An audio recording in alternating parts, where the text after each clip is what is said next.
வணக்கம். திருக்குறளில் மொத்தம் 3 மலர்கள் சொல்லப்பட்டுள்ளது. ஒரு சிலர் 2 மலர்கள் மட்டும் சொல்கிறாங்க, அனிச்சம் குவளைன்னு. மொத்தம் 3 மலர்கள் சொல்லப்பட்டுள்ளது. 112வது அதிகாரம் நலம் புனைந்தொருத்தல்ல முதல் குறள், நன்னீரை வாழி அனிச்சமே நின்னிலும் மென்னீரல் யாம் வீழ்பவன்னு சொல்லி அனிச்ச மலரை பற்றி சொல்லியிருப்பார். அதே அதிகாரத்தில் 4வது குறளில் காணின் குவளை கவிழ்ந்த நிலநோக்கும் மாநிலை கண்ணுவோம் என்று அப்படின்னு சொல்லி குவளை மலரை பற்றி சொல்லியிருப்பார்.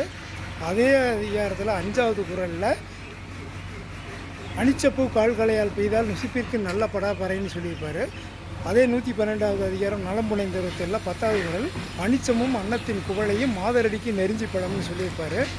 இதுக்கு முதல் அதிகாரம் 111வது அதிகாரம் உணர்ச்சி மகிழ்ந்தல்ல 3வது குறளில் தாம் வீழ்வார் மென்தோல் துயிலின் இனிதுகொள் தாமரை கண்ணான் உலகு அப்படின்னு சொல்லி தாமரை மலரை பற்றி சொல்லியிருப்பார்.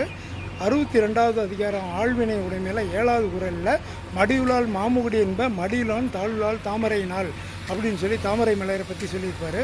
இது போன்ற மொத்தம் 3 மலர்களை பற்றி மட்டும்தான் திருக்குறளில் சொல்லியிருக்காரு. 2 மலர் இல்லை.